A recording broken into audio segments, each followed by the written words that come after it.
Welcome to Em.Powercoaching. Em.Powercoaching combines mental and physical fitness to help you connect the dots to unveil a more confident, energized and empowered version of you. So if you're ready, let's get into today's episode. Hello and welcome back to Empowering You with Emma. That is me. Wow, it has been a very, very busy past 4 weeks, hence why I am so sorry, but I have just not had a hot minute to jump on here and record a podcast. I have been one busy bee. I have been working on my online coaching, my one-on-one client coaching, building a whole new recovery program for bulimia recovery, plus trying to basically pack up all of my belongings, sell everything within the house, because at the end of the month, me and my partner are leaving the country and moving abroad. And let me tell you, this has been so much more stressful than I thought it would initially be. Exciting, but playing it real here, stressful. So yeah, I've been very busy, and that's why I haven't really had much of an opportunity to jump on here and do the podcast. So I am so excited to be back today because I love doing this and I've missed it so much. And of course, I love being able to reach out to you guys, to my beautiful listeners, and to be able to provide you with some valuable content and just to basically reach out and share with you everything that I know and experience. So welcome back to me. Now, so over the next 4 weeks, I am going to be taking you through some strategies to help overcome your bulimia. So we're going to have 4 strategies that we go through, and these 4 strategies are actually included in my coaching, and they are the 4 strategies that have shown the best results basically from the people that I have worked with, and also they are the strategies that I used myself as well. I feel like I've said that word way too many times, so let's try not to say that one again. But that's what we're going to be covering over the next 4 weeks.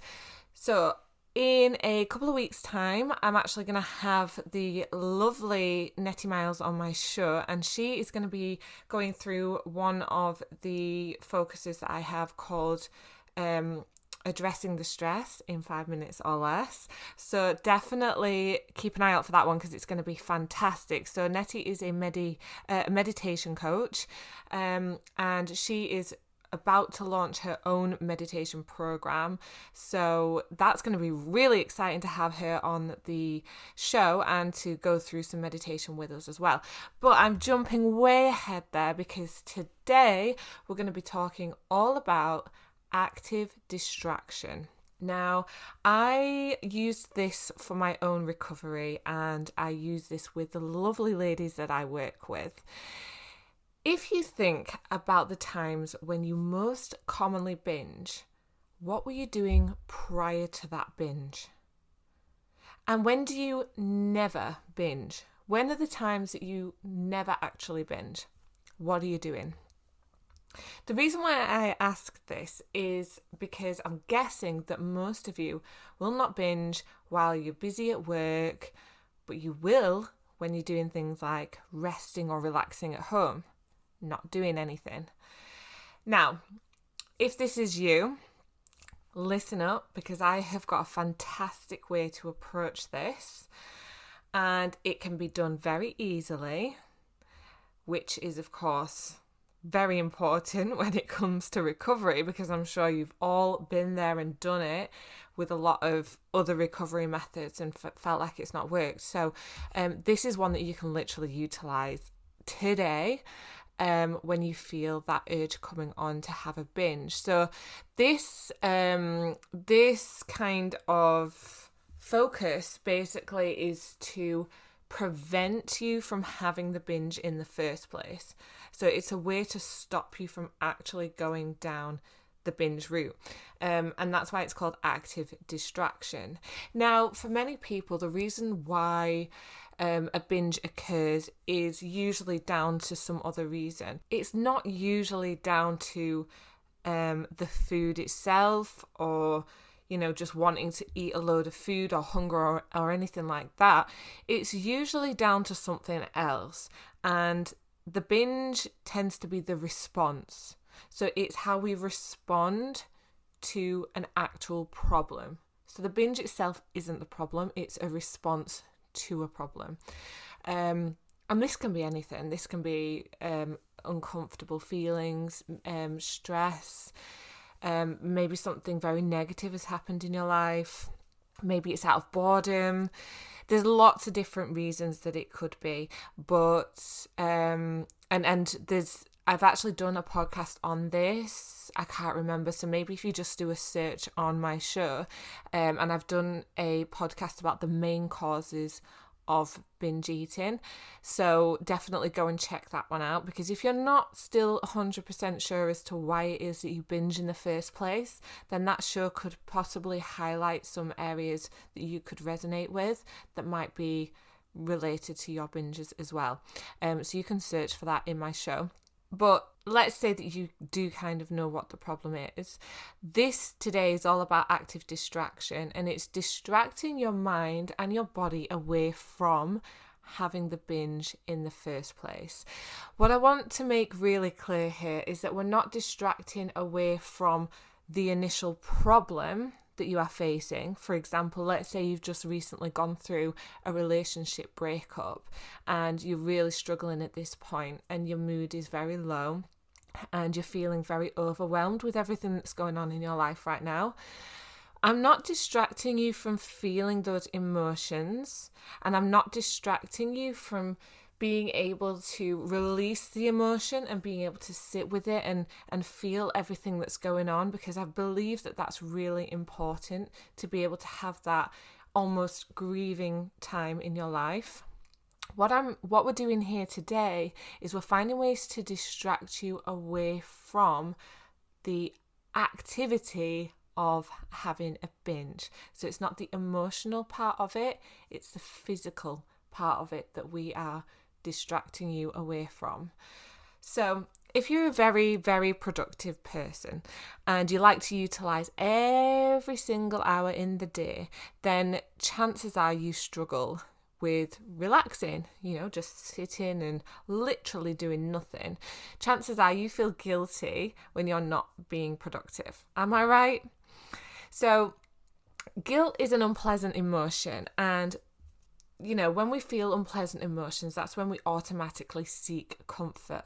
So already you can kind of see how finding comfort can lead to a binge. Now, if we can find a way to not feel uncomfortable, or to come away from that feeling of being uncomfortable without actually turning to food, which would then lead to a binge, then chances are we can prevent a lot more of the binges that you may be facing right now in your life. So you don't necessarily need to do more work.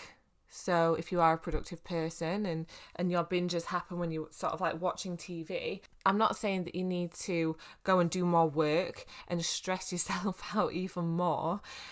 Active distraction is basically anything that keeps you occupied both mentally and physically.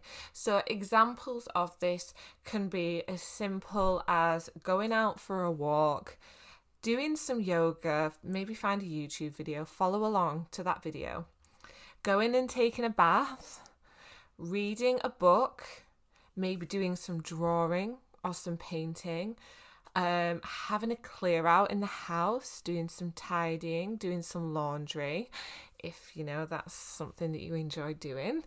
It could be anything. As long as it's keeping your mind active and your body active, then that will be enough. So how do we actually utilize this when it comes to trying to avoid having a binge? Let's use the example, you've come home from work. It's been a very stressful day at work. There's been deadlines throwing at you, there's been team meetings, there's been problems occurring that you've had to deal with on that day, you've not had a chance to sit down most of the day, chances are you've barely really had time for your lunch, or if you have, it's just been snacking away as you've been on the move, and you've basically just not stopped all day. And then you get home, everything kind of switches off, you sit down and you have that weird kind of time where everything's starting to unwind, but you're still feeling a little bit revved up. So you switch on the TV, you think, right, I'm going to watch my favourite programme, and you sit down and you have your dinner, or maybe you do the TV after you've had your dinner. And then that feeling of being like really revved up is still there, and you feel like you need to be doing something. And chances are you can't, or you haven't before thought of something to do. So what do you think to do that's really easy? Well, go into the kitchen and grabbing some more food. I know, I'll watch TV, but I'll have a snack at the same time.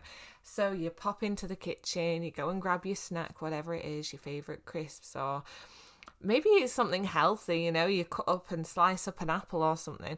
And then you go back and you turn on the TV again and you carry on watching your programme. And then you finish what you're eating and you're sitting there and you're feeling edgy again, like you need to go and do something, you need to be doing something. So without even knowing, sometimes you're back in the kitchen and you're grabbing more snacks. And this kind of happens until the bubble bursts, and it's that realization of the past hour or so of you snacking, and then the guilt kind of starts to come in.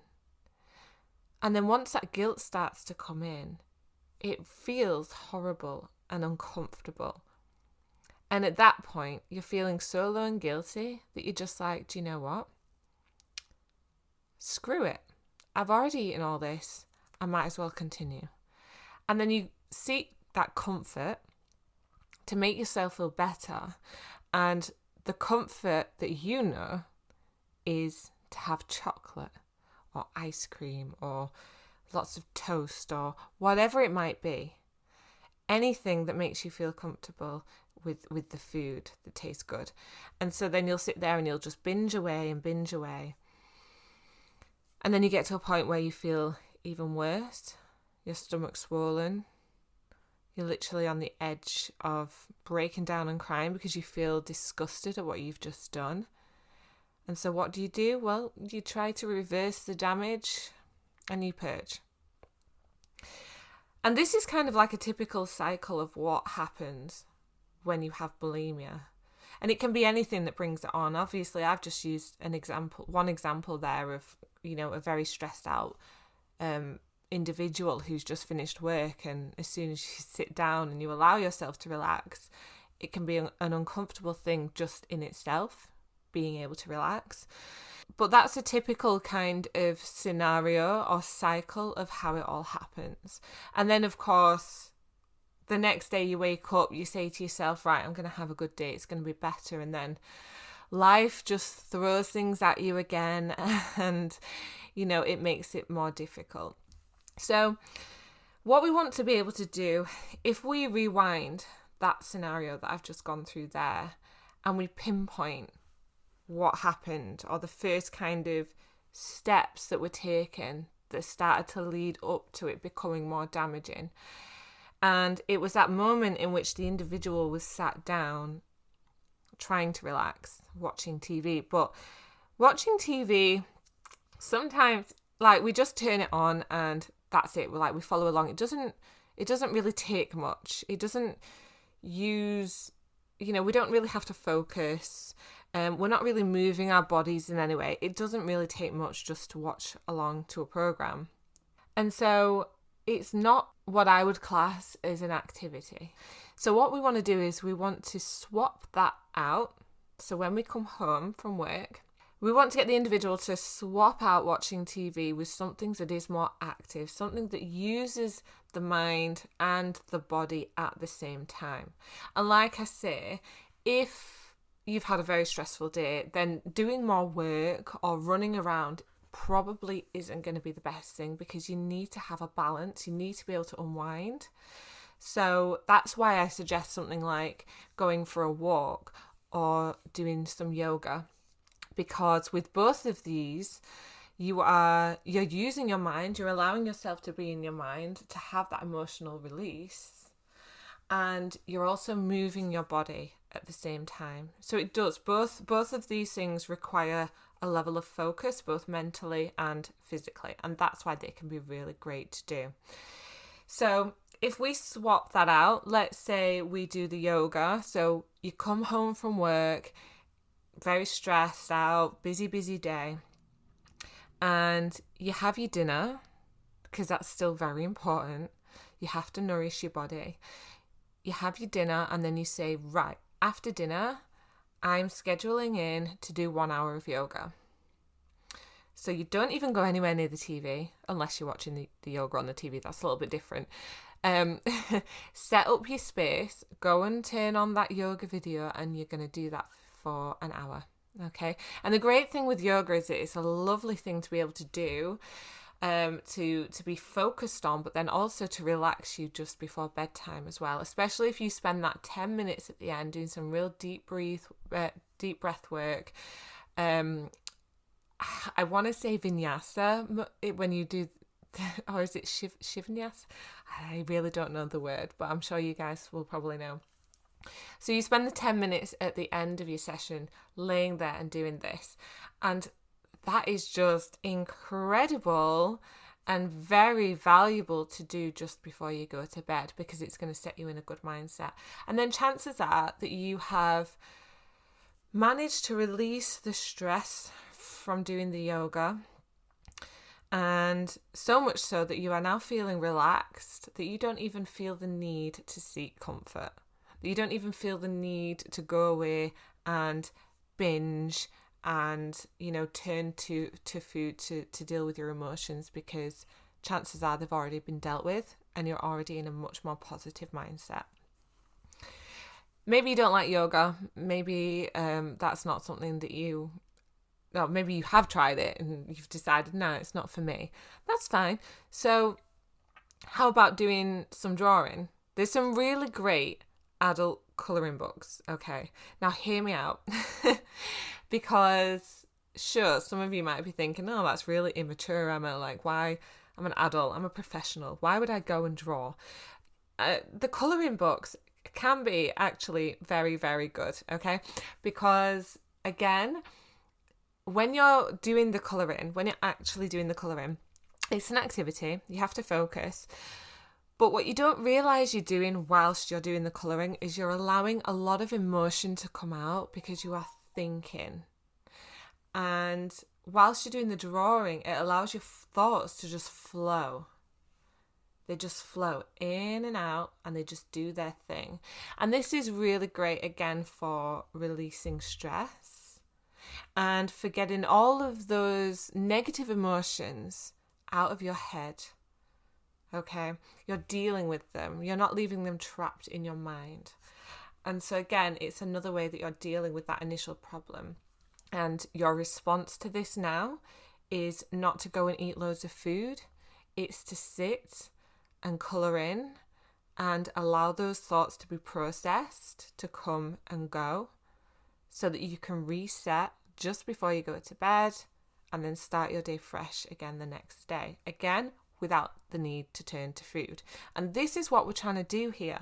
We're trying to find a new response to whatever your problem is. And I've used the example of stress after a very busy day at work. Now, it doesn't have to be stress that brings on a binge. For some people, it can literally just be pure boredom. Pure boredom. What else can we do? Don't know. Let's eat. That feels like a fun activity to do. And then before you know it, it can sometimes start off so innocent. And then the next thing that you know, it's kind of got out of control. And it's become a full-blown binge. And so again, that's where active distraction can really help. What can you do? What can you think of that would be a great hobby that you would enjoy, that you can do at home, at any point, wherever you are? Have a little think, write down some ideas, and then have a play with it. See what works, see what keeps you active and away from boredom. So all we're really doing here, guys, is we are eliminating that initial prompt, the initial prompt of having the binge, whatever it might be. So for a lot of people, it is the TV. It is just watching Netflix, and that's when the binge can come in. So all you need to do here is to just eliminate that prompt, and the prompt there would be the TV. Swap it out for something else and do something different. And that's what we call active distraction, because you are distracting yourself in an active way.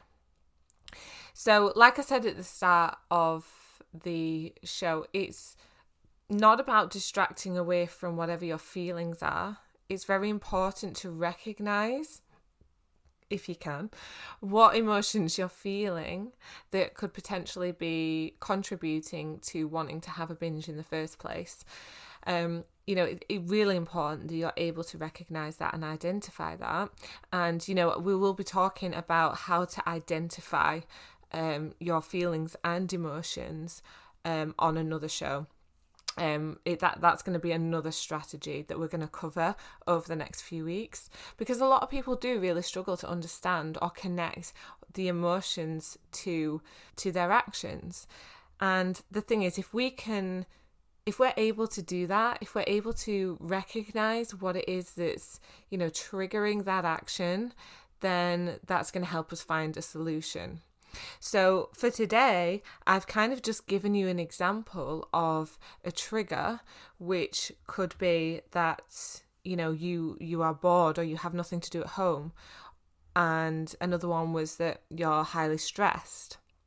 And another one is that you are not able to relax and feel like you need to be doing something all the time. And that's where this strategy comes into play. So have a really good think about what it is that you could do today or tomorrow, whatever time you're listening to this. Let's say you're listening to this in the evening. Plan out for tomorrow what you can do when you get home. We're really good at scheduling our day at work, right? So let's now have a go at scheduling our personal life right the way through up into the evening. So when you get home from work, when you're alone, or when you have that time where you're not busy running around or doing anything, what can you be doing that's not watching TV that can keep you both mentally and physically distracted? Plan that in for maybe an hour or so, whatever it might be, and just have a go and see how you get on with it. And if you do this, if you do have it a go, I would love to hear how it went. Please let me know how it went for you, because chances are you are going to find success. And I say that confidently because I have utilized this, and the ladies that I've worked with have utilized this, and it's always been successful. The most important thing is you actually stick to it, okay? Because you could find success with it in the first couple of days and then revert back to your old ways. So it is really about being consistent once you have found that thing that works for you, that thing that keeps you actively distracted. But yeah, if you have a go and you find success, let me know. You can reach out to me on Instagram, Em.Powercoaching UK, and it's the same also on Facebook, Em.Powercoaching UK. Just drop me a message, say hey, and let me know, that you listen to this podcast and how you found that it worked for you. This strategy, did it work? Did it not? Give me some feedback. Even if it didn't work, reach out, let me know. Maybe I can have a chat with you and we can discuss another strategy that might work. But over the next few weeks, I have another 3 strategies I'm going to be sharing with you. And again, all 4 of these are included in my coaching. And I'm going to be releasing more information about that very, very soon. I am currently taking on one-on-one coaching. So I do have some spaces available, but these are limited. So again, if you are interested in working with me on a one-on-one private basis, then reach out. The best way to describe it is that I am just your personal recovery coach. So if you think of it like having a personal trainer at the gym, it's a similar kind of thing in that you're going to be working with me one-on-one, but I'm going to be working with you on your recovery. And my approach is a holistic approach. So I work with you on various areas of your life because I truly believe that that's really important for a full and successful recovery. So definitely reach out for me on that. I also have a Facebook group. I'll drop the link in the show notes as well, and that's called Beat Bulimia, beating bulimia and binge eating like a boss. So definitely go ahead and join that group. Now that is a positive recovery group, and what I mean by that is everything that gets posted in that group is about mini wins and having a positive day. So there's a lot of Facebook groups out there at the minute for support around eating disorders and bulimia and binge eating. But we tend to find that a lot of the posts that go in there are people who are just really struggling. They're stuck. They don't know what to do. They've had a bad day and they kind of need to air it to someone. They need to share that with someone. They need to talk to someone. That is absolutely fine, okay? And there's definitely a need for this. But with regards to recovery, sometimes that isn't quite helpful because all that we're doing by attending these groups is we're kind of soaking up everyone else's problem as well. We're soaking up everyone else's bulimia problem at the same time, and it can actually be quite triggering for some people. So the idea of Beat Bulimia is that when you post in that group, you're posting about your mini wins. What have you done today that is classed as a mini win? Perhaps you managed to utilize the strategy that I just talked about there, active distraction, and it worked, and you went one day without binging. Post that in the group. Post your mini win.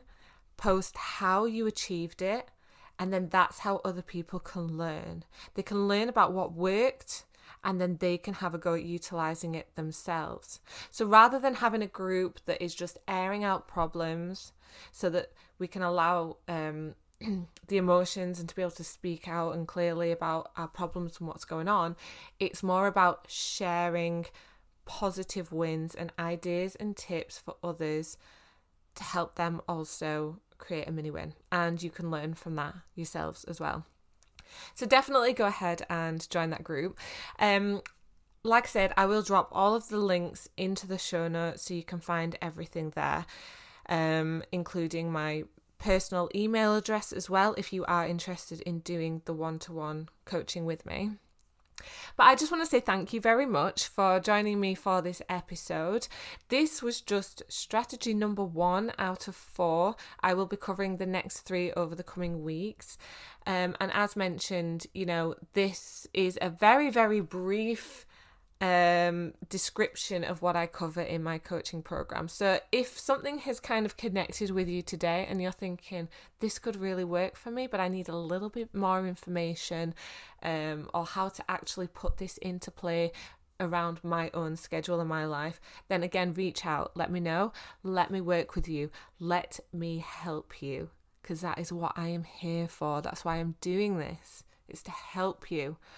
Okay, I get no benefit myself out of doing this. Don't get me wrong, I enjoy it, but I'm not doing it for me. I'm doing it for you guys. So use me and abuse me.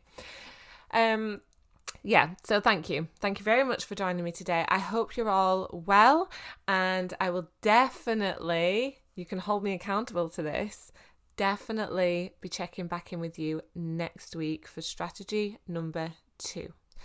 Hope you have a lovely week, everyone. Thanks for listening, and speak soon.